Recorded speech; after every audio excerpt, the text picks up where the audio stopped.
So இன்றைக்கி நம்ம சொலிபிலிட்டி அப்படிங்கிறத பார்க்க போகிறோம். ஹாலோல்கேன்ஸோட சொலிபிலிட்டி எப்படி இருக்குது அப்படிங்கிறத செக் பண்ண போகிறோம்.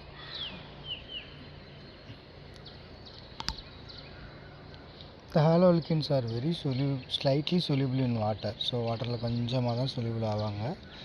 In order to dissolve haloalkanes in water, energy is required to overcome the attraction between the haloalkanes molecule and break the halogen bond between water molecule. So இப்போ நம்ம கண்டிப்பாக ஹாலஜனை போய்ட்டு வாட்டரில் டிசால்வ் பண்ணணும் அப்படின்னு நினச்சோம்னா, ஹாலோஅல்கேன்ஸை கொண்டு போய் வாட்டரில் டிசால்வ் பண்ணணும்னு நினச்சோம்னா கண்டிப்பாக நம்ம கொஞ்சம் எக்ஸ்ட்ரா ஃபோர்ஸ் கொடுத்தாகணும். ஏன்னா பாண்ட் இருக்கு இல்லையா, பாண்டு வந்து பிரேக் பண்ணணும். பிரேக் பண்ணி தான் வாட்டர் மாலிகுல்ஸ் கூட இருக்கிற ஹைட்ரஜன் கூட அதை பாண்ட் பண்ண வைக்கணும். Less energy is released when new attraction are set up between haloalkanes and water molecules, as these are not as strong as the original hydrogen bond in water. So வாட்டருக்கும் இப்போ நம்ம சேர்த்துட்டோம்ல ஹாலஜனுக்கும் ரெண்டுத்துக்கும் இடையில bond அப்படிங்கிறது ஸ்லைட்டான பாண்டாக தான் இருக்கும். ரொம்ப ஹெவியான ஸ்ட்ராங்கான பாண்டாலாம் இருக்குது. சும்மா ஸ்லைட்டான பாண்ட் அப்படிங்கிறது தான் உருவாயிருக்கும். ஏன்னா வாட்டருக்கும் இடையில இருக்கிற ஹைட்ரஜன் பாண்ட் ரொம்ப ஸ்ட்ராங்காக இருக்கும். ஹாலஜனுக்கும் இடையில இருக்கிற பாண்டும் ஹாலோஅல்கேன்ஸுக்கும் இடையில இருக்கிற பாண்டும் கூட ஸ்ட்ராங்காக இருக்கும். ஆனால் வாட்டருக்கும் ஹாலஜனுக்கும் பார்த்தோன்னா ஹாலோஅல்கேன்ஸுக்கு பார்த்தோம்னா அந்த அளவுக்கு பாண்டுங்கிறது ஸ்ட்ராங்காக இருக்காது. ஏன்னா நம்ம தான் புது பாண்டை உருவாக்க கொஞ்சம் ஃபோர்ஸ் கொடுத்து நம்ம பண்ண வைக்கிறோம். அதனால் அப்படி இருக்க வாய்ப்பு இல்லை. As a result, the solubility of haloalkanes in water low. அதனால் solubility அப்படிங்கிறது ரொம்ப கம்மி தான். However, haloalkanes tend to dissolve in organic solvent because a new intermolecular attraction between the haloalkanes and the solvent molecule have much the same strength as one being broken in the separate haloalkanes and the solvent molecule. So இப்போ organic சால்வெண்ட்ஸில் நம்ம dissolve பண்ணோம் அப்படின்னு சொல்லி பார்த்தோம்னா நல்லா dissolve ஆகும். ஏன்னா intermolecular attraction அப்படிங்கிறது ஹாலோஅல்கேன்ஸுக்கும் எடுத்துக்கிட்ட ஆர்கானிக் சால்வெண்ட்டுக்கும் இடையில நல்லாவே இருக்கும். அதனால் கண்டிப்பாக நல்ல ஸ்ட்ராங்கான பாண்ட் அப்படிங்கிறது புதுசாக ஃபார்ம் ஆகும் நமக்கு.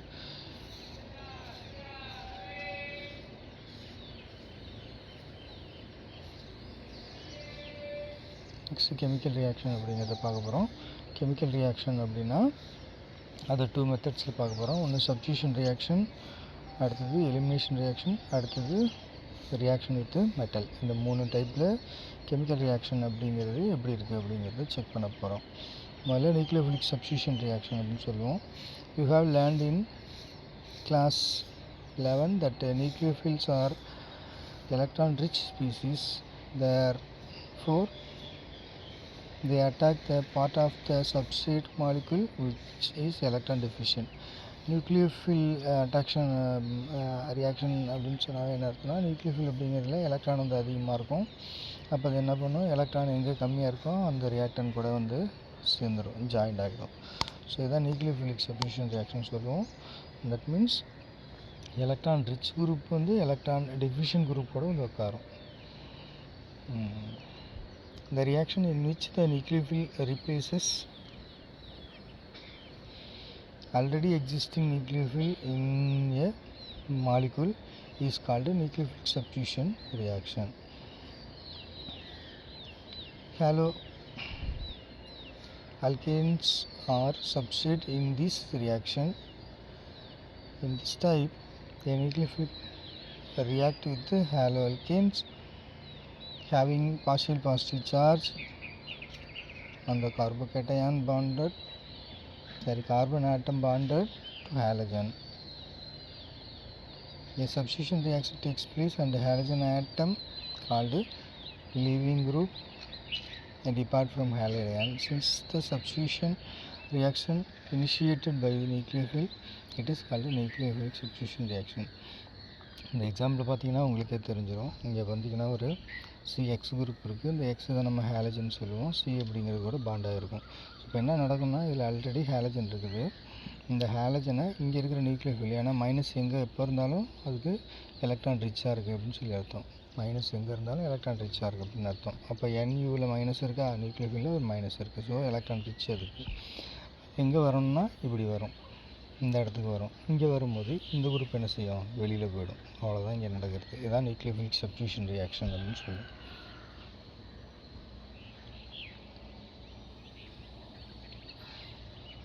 It is one of the most useful classes of organic reaction of alkyl halide in which halogen is bonded to sp3 based carbon. The product formed by the reaction of haloalkane with some common nucleophile are given table. So சிலது இங்கே காமனாக கொடுத்துருக்காங்க. இது மாதிரி தான் reaction அப்படிங்கிறது sp3 ஹைபிரிடைசேஷனில் எப்படி இருக்கும் அப்படிங்கிறது கொடுத்துருக்காங்க. ஸோ யாரெல்லாம் எப்படி இருப்பாங்க, யார் நியூக்ளியோஃபிலாக இருப்பாங்க, எப்படி சப்ஸ்டிடியூஷன் நடக்கும் அப்படிங்கிறத கொடுத்துருக்காங்க. ஸோ வாட்டரெல்லாம் நியூக்ளியோஃபிலாக நம்ம வச்சுக்கலாம். வாட்டர் எண்ணெயோ வச்சுக்கவங்களாம் வைக்கும்போது அவங்க நியூக்ளியோஃபிலே ஆட் பண்ணுவாங்க. நமக்கு என்ன காம்பவுண்டு புதுசாக வருவாங்கன்னா ROHஆ வருவாங்க. ஸோ அதுக்கு என்ன பேர் கொடுக்கலாம் அப்படிங்கிறதும் இங்கே இருக்குது. இப்போ ஒரு வேளை எண்ணெயை வச்சு நம்ம எடுத்துக்கிட்டோம், நியூக்ளியோஃபிலாக எடுத்துக்கிட்டோம் அப்படின்னா, ஸோ எண்ணெயை வச்சு வாட்டர் டிசால்வ் பண்ணாக்கா OH கிடச்சிரும். இந்த OH போயிட்டு RX கூட சேரும்போது, ஏன்னா இது RX ஃபார்மெட்டில் இருக்கும், அவங்கள போயிட்டு ரீப்ளேஸ் பண்ணிட்டு இந்த OH வந்து உள்ளே வந்து உட்காந்துருவாங்க. இப்படி உட்கார்றதுனால நமக்கு ROH அப்படிங்கிற ஃபார்மெட் கிடைக்கும். இதை நம்ம ஆல்கஹால்னு சொல்லலாம். அதேமாதிரி வாட்டரை போடும்போதும் வாட்டராக தான் இருக்கும், அது ROHஆ சேரும், ஆல்கஹால் தான் நமக்கு கிடைக்கும். NaOR போட்டோம்னா நமக்கு RO அப்படிங்கிறது கிடைக்கும். இப்போ R கூட ஆல்ரெடி நம்மக்கிட்ட கையில் இருக்கிறது R மட்டும்தான். இங்கே என்ன குரூப் இருக்காங்களோ இந்த குரூப் வந்து இவங்க கூட அட்டாச் ஆகிடுவாங்க. அப்போ OR தானே வந்து அட்டாச் ஆகும். அந்த மாதிரி ஃபார்மேட்டில் சொல்கிறேன்.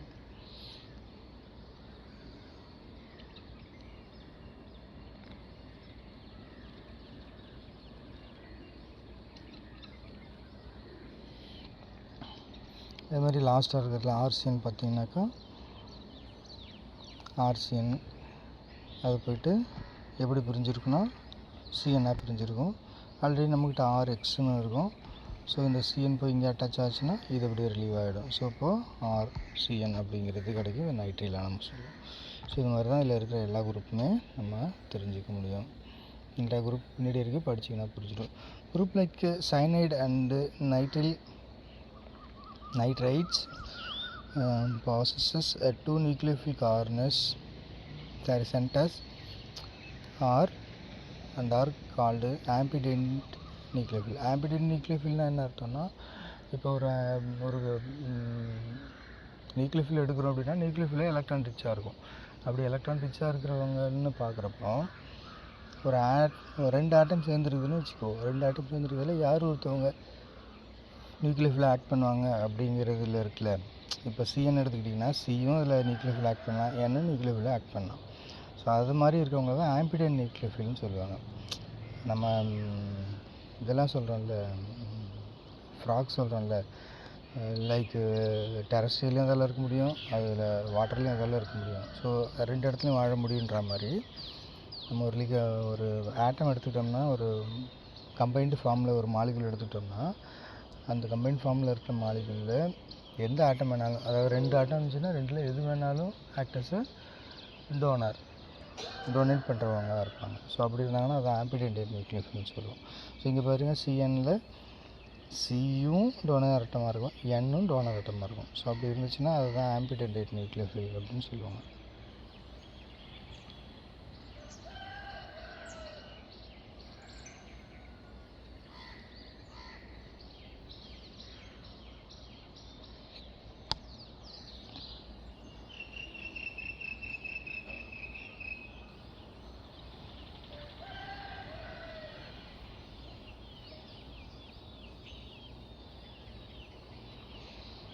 Actually, cyanide group is a hybrid of two contributing structure and therefore can act as a nucleophile in two adjacent divides. ரெண்டு வேல் இருக்கும். linkage through carbon atom resulting in alkyl cyanide and through nitrogen leading to isocyanide. ஒருவேளை carbon கூட அந்த CN அப்படிங்கிறது carbon கூட attach வச்சுருந்துச்சுன்னா, அதாவது R group வந்து carbon கூட வந்து அட்டாச் வச்சுருந்துச்சுன்னா அதுக்கு பேர் Rன்னு இருக்குல்ல, அது கூட வந்து C போய் அட்டாச் வச்சுருந்துச்சுன்னா அதுக்கு பேர் ஆல்கைல் சயனைடுன்னு சொல்லுவோம். ஒரு வேளை நைட்ரஜன் குரூப் வச்சிருந்துச்சு அப்படின்னு சொன்னால் அது ஐசோசைனைடுன்னு சொல்லுவோம். ஒரு வேளை எப்படி இருந்துச்சுன்னா இதுக்கு பேர் என்னன்னு சொல்லுவோம், நைட்ரஜன் ஐசோசைனைடு அப்படின்னு சொல்லுவோம். இதுதான் இந்த மாதிரி இருக்கிறது தான். Similarly nitrate ion also represent and ambident nucleophile with 2 different points of linkage ONO அப்படிங்கிற ஃபார்மேட்டில் இருக்கும். இந்த linkage through oxygen result in alkyl nitrate while through nitrogen atom it is lead to nitro alkane. So ஒருவேளை இது இந்த ஃபார்மேட்டில் NO2 தானே, NO2 எப்படி எழுதலாம், O double bond N double bond O, இந்த ஸ்ட்ரக்சரில் தான் அது இருக்கும். ஸோ இந்த ஸ்ட்ரக்சரில் இருக்கிறப்போ ஒரு பக்கம் சிங்கிள் பாண்டு வந்துச்சுன்னா ஒரு பக்கம் அது மைனஸ் ஆகிடும், ஒரு பக்கம் அப்படியே இருக்கும். ஒருவேளை இந்த டபுள் பாண்டு இங்கே சிங்கிள் பாண்டாக மாறிச்சுன்னா அப்போ இந்த இடம் மைனஸ் ஆகும், இந்த இடம் அப்படி இருக்கும். ஸோ இதுதான் நம்ம இந்த இடத்துல கொடுத்துருக்காங்க.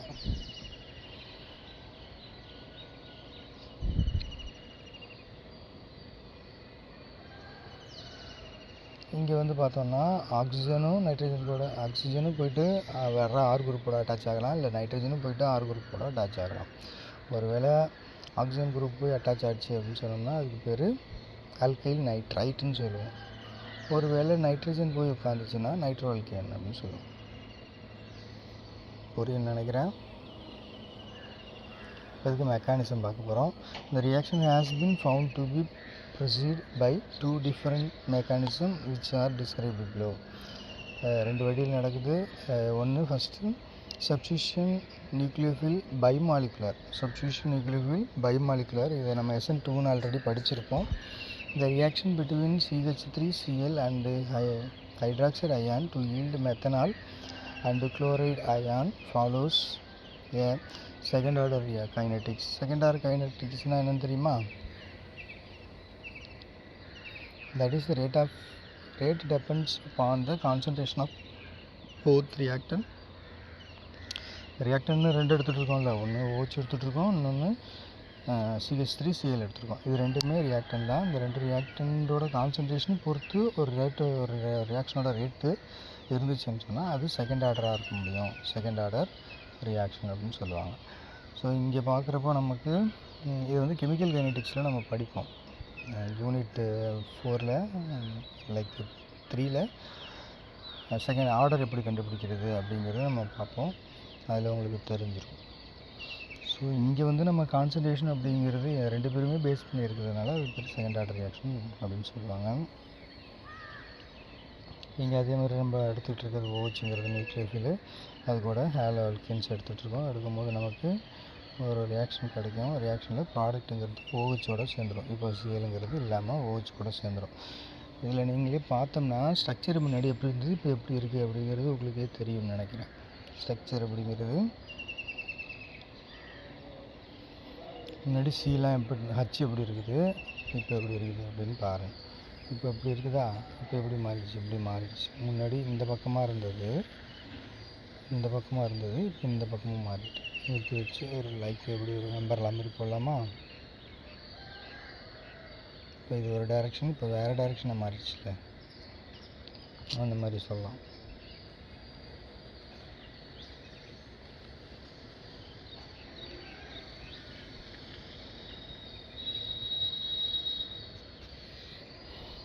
இந்த டார்க் லைனு டாட்டட் லைன்லாம் என்ன டினோட் பண்ணுதுன்னு உங்களுக்கு தெரியல. இந்த H வந்து டார்க் லைனாக இருக்குல்லையா, அதுக்கு என்ன மீனிங்கு? இது வந்து இப்படி லைனாக கொடுத்துருவாங்களே இந்த ஹைட்ரஜன், அதுக்கு என்ன மீனிங்கு? அந்த டார்க் லைனாக கொடுத்தா அந்த பாண்டு வந்து டுவர்ட்ஸ் நம்மள்கிட்ட இருக்குதுன்னு அர்த்தம், நம்மளை நோக்கி இருக்குது அப்படின்னு அர்த்தம். சாதாரண லைன் போட்டிருந்தாங்கன்னா அது பிளெயின்லேயே இருக்குதுன்னு அர்த்தம். ஒன்று பேக் சைடில் இருக்குது, ஒன்று ஃப்ரண்ட் சைடில் இருக்குது. ஸோ இதுதான் பேக் சைடில் இருக்கிறதுக்கு அப்படியே புள்ளி புள்ளியாக வச்சுருப்பாங்க. அதுவே டார்க் லைனாக இருந்தால் அவங்களும் டைரெக்டாக நம்மளை நோக்கி இருக்கிறதா சொல்லிடுவாங்க.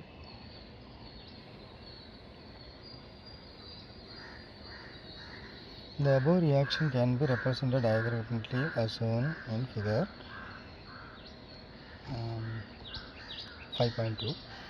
இங்கே பார்த்தோன்னா இதுதான் OH குரூப்பு, இதில் இது வந்து இந்த ரெட் கலர் இருக்குல்லையா, அது வந்து சியாக வச்சுக்கோங்க. இந்த 3மே ஹைட்ரஜன். அது இல்லாமல் இது ஒரு சிஎல் குரூப்பு. இது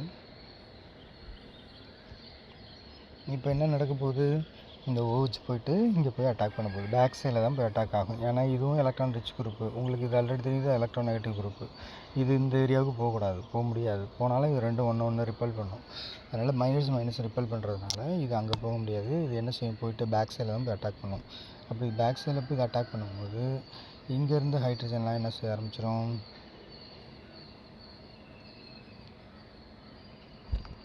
நீங்களே பாருங்கள்.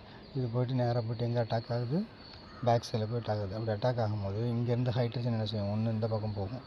இது வர்றதுனால இது இந்த பக்கம் போகும், இது இந்த பக்கம் வரும். ஸோ அந்த மாதிரி வருதா, இந்த இடத்துல வருதா பாருங்கள், வந்துச்சு. அந்த மீன் டைம் இது போய் இதில் ஜாயிண்ட் ஆகிடும். இந்த மீன் டைம் இது இதை விட்டு ரிலீஸ் ஆகும். ஆனால் இது உடனே ரிலீஸ் ஆகிட்டு தான் இது வந்து ஜாயிண்ட் ஆகுமானா கிடையாது. இது ரிலீஸ் ஆனதுக்கப்புறம் தான் இது வந்து ஜாயிண்ட் ஆகுமானா கிடையாது. மீன் டைமில் 2 பேருமே ஒன்றா இருப்பாங்க. ஒரு கொஞ்சம் நேரத்துக்கு 2 பேருமே அட்டாச் ஆகிருப்பாங்க. அதுக்கப்புறமா என்ன செய்யும், வந்த குரூப் போயிட்டு இதில் போயிட்டு உட்காந்துரும். நெக்ஸ்ட்டு இந்த ஹைட்ரஜன் இந்த பக்கம் வந்துடுவாங்க, இவங்க இன்னும் கொஞ்சம் இந்த பக்கம் வந்துடுவாங்க, இன்னும் கொஞ்சம் இந்த பக்கம் வந்துடுவாங்க. ஸோ அப்படி வந்தால் நமக்கு இப்படி ஒரு ஸ்ட்ரக்சர் நமக்கு கிடைக்கும். ஸோ இப்போ இதுலேருந்து நீங்கள் பார்த்து சொன்னீங்கன்னா எப்படி இன்வெர்ஷன் ஆகிருக்கு அப்படிங்கிறது உங்களுக்கு தெரிஞ்சிருக்கும்.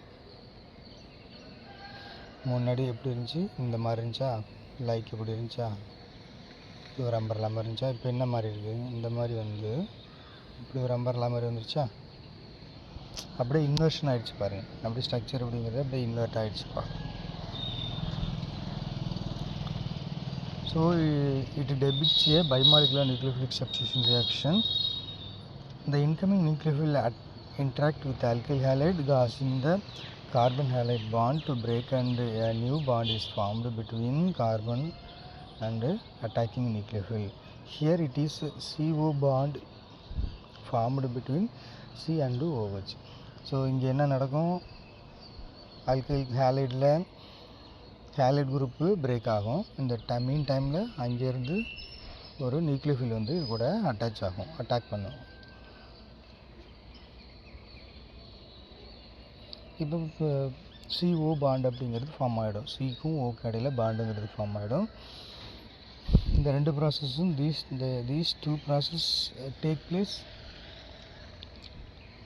simultaneously in a single step and no intermediate is formed. அதனால் இன்டர்மீடியட்னு ஒன்று ஃபார்ம் ஆகுது, டிரான்சிஷன் ஸ்டேட்னு தான் ஃபார்ம் ஆகும். டிரான்சிஷன் ஸ்டேட்டில் என்ன நடந்திருக்கும்னு சொல்லி பார்த்தோன்னா, நியூக்ளியோஃபில் வந்து அட்டாச் ஆகிறதும், இந்த மீன் டைம் நியூக்ளியோஃபில் வந்து அட்டாச் ஆகிறதும், இங்கே ஒரு சிஎல்ங்கிறது இதுவும் டாட்டில் தான் போடணும். ஏன்னா இது இதுவும் வந்து அட்டாச் ஆகுது, இதுவும் வந்து வெளியில் போகுது. அப்படி தான் இதை வச்சுக்கணும்.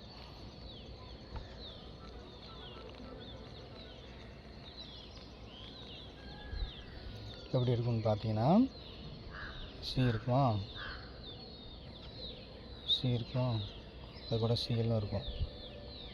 இங்கேருந்து ஒரு குரூப் வந்து உட்கார வர மீன் டைமில் இது உள்ளே இருந்து உட்கார வருதுன்னா, இதுவும் வெளியில் இந்த மாதிரி டாட்டாக நம்ம வச்சு காட்டணும்.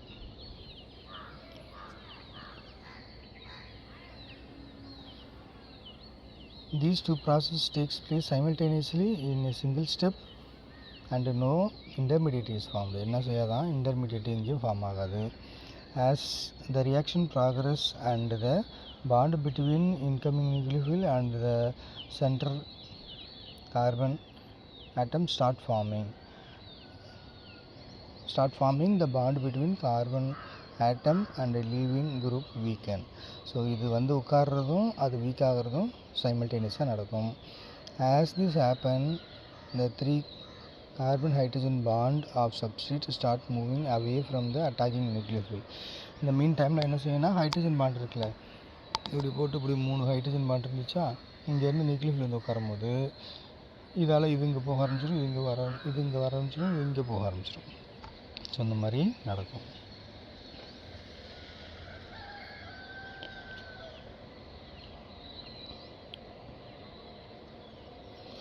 As this happens, the 3 hydrogen bond of substrate start moving away from the attacking nucleophile.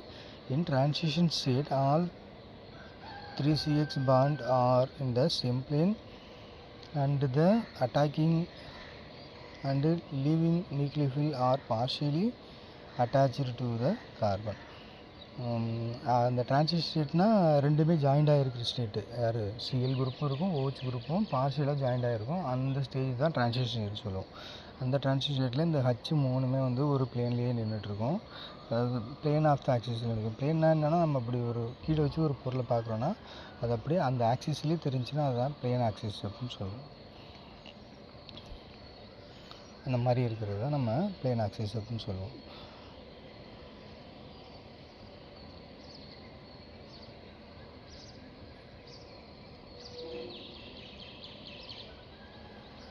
இந்த மீன் டைமில் இப்போ நம்ம டிரான்சிஷன் ஸ்டேட்னு பார்க்க போகிறோம். இந்த டிரான்சிஷன் ஸ்டேட்டில் அந்த மீன் டைமில் 3 ஹைட்ரஜனும் பிளேனுக்கு போயிடும், கொஞ்சம் கொஞ்சமாக மூவ் ஆகி அந்த மீன் டைமில் OH குரூப் அதோட அட்டாச் ஆகிரும், சிஎல் குரூப்பும் அதுலேயே அட்டாச் ஆகிருக்கும். As a result configuration is inverted.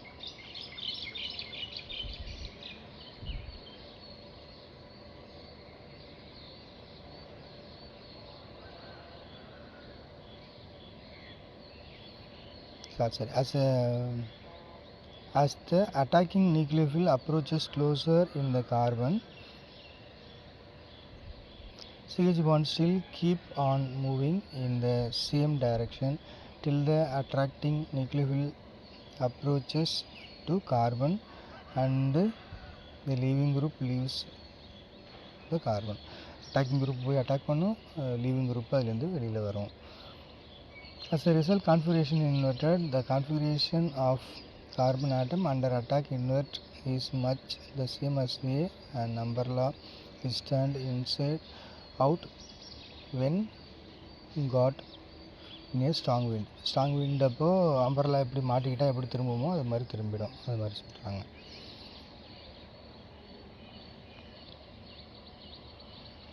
This process is called inversion configuration. அப்படி தனியாக இப்படி போகுது இல்லையா, இப்படி இருந்த ஒரு கார்பன் இப்படி போகும், இப்படி இருந்த ஒரு கார்பன் இப்படி போகும், இப்படி போயிடும். அப்படி போச்சுன்னா அதுக்கு பேர் தான் இன்வர்ஷன் கான்ஃபிகரேஷன் அப்படின்னு சொல்லுவோம். In the transition state, the carbon atom is simultaneously bonded to incoming nucleophile and outgoing leaving group. Such structure are unstable and cannot be isolated. Thus, in the transition state, carbon is simultaneously bonded to 5 atoms. So அந்த CL குரூப்பும் அங்கேயே இருக்கும், OH குரூப்பும் அந்த அதோட உட்காந்துருக்கும் இல்லையா. அப்போ பார்த்தோம்னா அதோட வேலன்சி 5 மாதிரி காட்டும்ல, ஏன்னா ஆல்ரெடி 3 கார்பன்ஸு 3 ஹைட்ரஜன் இருக்கும், அது இல்லாமல் ஒரு சிஎல் குரூப் இருக்கும், அது இல்லாமல் ஒரு ஓஹெச் குரூப்பும் இந்த அட்டாச் ஆகும். ஸோ மொத்தம் 5 மாதிரி இருக்கும். இப்போ இது வந்து ஸ்டேபிள் கிடையாது, அந்த டைமில் நம்ம அதை ஐசோலேட் பண்ண முடியாது. கொஞ்சம் நேரம் அது வரைக்கும் இருக்கும், அப்போ உடனே ப்ராடக்டாக மாறிட்டு உடனே இது மாறி வர ப்ராடக்டாக மாறிடும். ஸோ உங்களுக்கு புரியுன்னு நினைக்கிறேன். இப்போது இன்வெர்ஷனாக மாறிடும், முன்னாடி இருந்த அந்த ஸ்ட்ரக்சர் இருக்காது, எப்படி இருக்கும் இப்படி இருந்திருக்கும். இப்போ ஒரு OH குரூப் வந்து உட்கார வர இது இங்கே வந்துடும், இது இந்த இடத்துக்கு வந்துடும், இது இங்கே போயிடும். அப்படி போனப்போ இது ரிலீவ் ஆகி வெளில போயிடும், இவங்க வந்து நல்லா அட்டாச் ஆகிடுவாங்க. அப்போ எப்படி மாறிடும், வந்து உட்கார்ந்த குரூப்பு OH அவங்க வந்து நேராக இப்படி வந்து இப்படி சி ஆகிடுவாங்க. இங்கே இருந்த கார்பனு இங்கே வந்துடும், அதாவது இங்கே இருந்த ஹைட்ரஜனு இங்கே வந்துடும், இங்கே இருந்தவங்க வந்து நடுவில் வந்துடுவாங்க, இப்படி வந்துடுவாங்க, இங்கே உள்ளவங்க வந்து இப்படி கீழே வந்துடுவாங்க. ஸோ இந்த ஆள் சென்டராகவும் சார்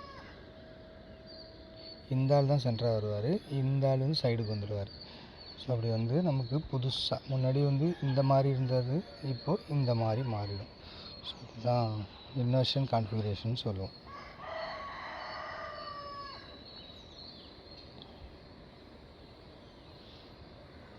இந்த கான்ஃபிகரேஷனாக என்னென்னு கொடுத்துருக்காங்க. Special arrangement of functional group around carbon is called configuration. எப்படி ஒரு அரேஞ்ச்மெண்ட்டு ஃபங்க்ஷன் குரூப்போட கார்பனில் இருக்குது அப்படின்னு சொல்கிறது தான் கான்ஃபிகரேஷன் சொல்லுவோம். இப்போ ஏபி அப்படிங்கிறத கேர்ஃபுல்லாக பாருங்கள். நடுவில் வச்சுருக்கிறது ஒரு மிரராக வச்சுக்கோங்க, ஒரு மிரர் மாதிரி வச்சுக்கோங்க. மிரரில் இந்த மாதிரி கோடு போட்டால் என்ன இருக்கும் தெரியுமா? இப்படி கோடு போட்டாங்கன்னா பேக் சைடு போகாதுன்னு அர்த்தம். ஒரே ஒரு பக்கம், இன்னொரு பக்கத்தில் வேறு ஏதோ வச்சு அடைச்சிட்டாங்க அப்படின்னு சொல்லி ஒரு வழி தான் போகும்னு அர்த்தம். இப்படி பிளேனாக இருந்துச்சுன்னா 2 பக்கமும் போகும் அப்படின்னு சொல்லி அர்த்தம். These are the two structure of the same compound. They differ in spatial arrangement of functional group attached to carbon. Structure A is mirror of structure B. We say configuration of carbon in structure A is image of the configuration of carbon in structure B.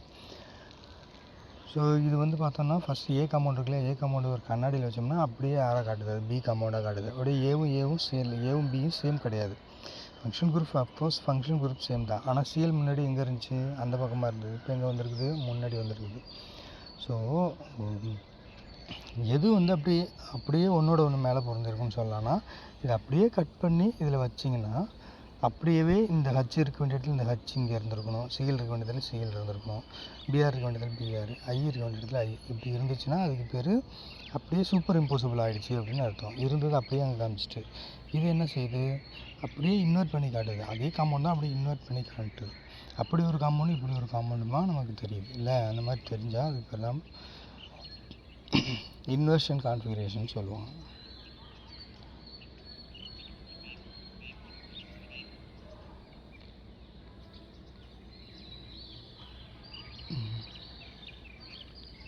Since this reaction requires the approach of nucleophile to the carbon bearing and the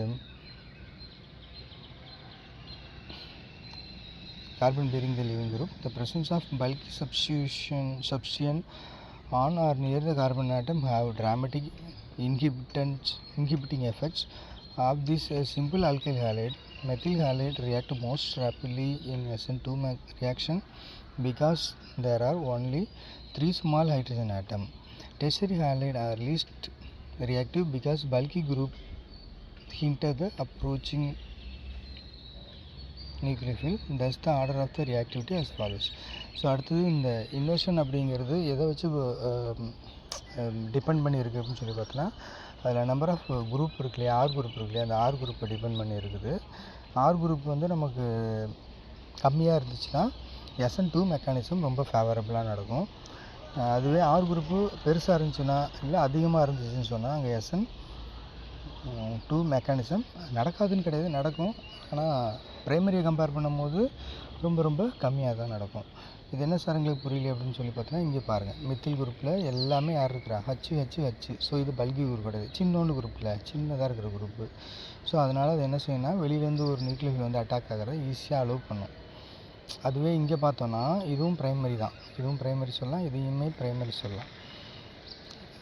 இப்போ இங்கே இருக்கிறது கார்பனில் இங்கே இருக்கிற hydrogen, இங்கே ஒரு 2 hydrogen இருக்காங்க, ஒரே ஒரு ஆர் குரூப் வந்து உட்காந்துருக்கு. இப்போ நீங்களே பாருங்கள், முன்னாடி ஈஸியாக வந்து உட்கார முடிஞ்சில்ல இந்த வழியில். கேப்பை பார்த்தீங்கன்னா உங்களுக்கு தெரிஞ்சிடும், கேப்பை பாருங்கள் உங்களுக்கே தெரியும். ஸோ ஈஸியாக இந்த கேப்பில் வந்து உட்கார முடியும், ஏன்னா இதுவும் சின்னதாக இருக்குது, இதுவும் சின்னதாக இருக்குது. ஆனால் இங்கே வந்து இதில் கேப்பில் வந்து உட்காரும்போது பாருங்கள், இது பெரிய குரூப்பாக இருக்குது, இது சின்ன குரூப்பாக இருக்குது. அப்போ கொஞ்சம் உள்ளே உட்காரது கொஞ்சம் கஷ்டம். இது பரவாயில்ல, இந்த குரூப்பு பாருங்கள், இது ரொம்ப பெருசாக இருக்குது, இது ரொம்ப பெருசாக இருக்குது. இந்த நடுவில் இந்த ஹைட்ரஜன் மாட்டிகிட்டு கிடக்கு. நியூக்ளியோஃபில் உள்ளே வந்து உட்காரும் போது இந்த பல்கி குரூப் என்ன செய்யாது, இவங்களுக்கு வழி விடாது. இவங்க இப்படி ஓப்பனாக இங்கே வரணும்ல, ஹச் இங்கே வரணும், இது இங்கே போகணும்ல, அது மாதிரி பண்ண விடாது. பெரிய குரூப்பாக இருக்கிறதுனால இது பண்ண விடாது. அதுவே டெர்ஷரிக்கு பாருங்கள், இதுவும் பெரிய குரூப்பு, இதுவும் பெரிய குரூப்பு, இதுவும் பெரிய குரூப்பு. அப்போ உள்ள நியூக்ளியோஃபில் போகிறதுக்கே வழி இல்லாமல் போயிடும். இது லைக் நீங்கள் என்ன நினச்சிக்கோங்கன்னா, ஒரு பெரிய ஒரு 10 rupees பலூனை வாங்கி நல்லா 3 பலூன் நல்லா கட்டி விட்டோம்னா நடுவில் வழி இருக்காது இல்லையா, 3 பலூனும் சேர்த்து ஒன்றா கட்டி விட்டுறோம். இப்படி கட்டி விட்டுறோம். இப்போ நடுவில் போய்ட்டு ஒரு இன்னொரு பலூன் வச்சு கட்டுங்கடானாக்கா கட்ட முடியுமா, ரொம்ப ரிஸ்க் இல்லை. அதுவே ஒரு ரூபா பலூன் வாங்கி ஒரு 1 rupee பலூனை வாங்கி இப்படி கட்டினீங்கன்னா சின்னதாக இருக்கும், அப்போ ஈஸியாக போயிடலாம். அதுதான் ஹைட்ரஜன் சொல்கிறாங்க. ஹைட்ரஜன் இருந்துச்சுன்னா ரொம்ப சின்னதாக இருக்கும். அதுவே அல்கைல் குரூப் இருந்துச்சுன்னா, யாராவது அல்கைல் குரூப் இருந்துச்சுன்னா போக பெருசாக இருப்பாங்க. அப்படி பெருசாக இருக்கிறதுனால ஈஸியாக அது சப்ஸ்டியூஷன் நடத்த விடாது. ஸோ இதான் இங்கே கொடுத்துருக்காங்க. இவ்வளோ தான் நமக்கு வந்து SN2 மெக்கானிசம் சொல்லுவோம். SN2 மெக்கானிசம் முக்கியமாக தெரிஞ்ச வேண்டியது primary alkyl halide, secondary alkyl halide, tertiary alkyl ஹாலைடுன்னு இருக்கும். பிரைமரி அப்படின்னு சொல்லி பார்த்தோம்னா, பிரைமரி அல்கைல் ஹாலைடில் குரூப்ஸ் எப்படி இருக்கும், ஆர் குரூப்பு கொஞ்சம் பிக்காக இருக்கும். ஆர் குரூப் பிக்காக இருக்கிறதுனால அவங்களால சப்ஸ்டியூஷன் ஈஸியாக பண்ண வைக்க முடியாது டெர்ஷியரியாக இருந்துச்சுன்னா. ஏன்னா 3 ஆர் குரூப்லேயுமே பெரிய பெரிய குரூப்பாக இருக்கிறதுனால அவங்க வந்து உள்ளே போட்டு சப்ஸ்டியூஷன் பண்ண விட மாட்டாங்க. இந்த கேஸ் ஆஃப் செகண்டரி ப்ரைமரினா செகண்டரியில் கொஞ்சம் 2 அல்கைல் குரூப் தான் இருக்கிறாங்க, அதனால் ஈஸியாக. தென் ஃபைனலாக ப்ரைமரியில் பார்த்தோம்னா ஒன்றே தான் இருப்பாங்க, அதனால் அவங்க ஈஸியாக அலோவ் பண்ணுவாங்க, வழி இருக்கும் போய் அட்டாக் பண்ணுறது. ஸோ இதுதான் SN2 மெக்கானிசம். SN1 என்னென்னு நம்ம பிறகு கிளாஸில் பார்க்கலாம்.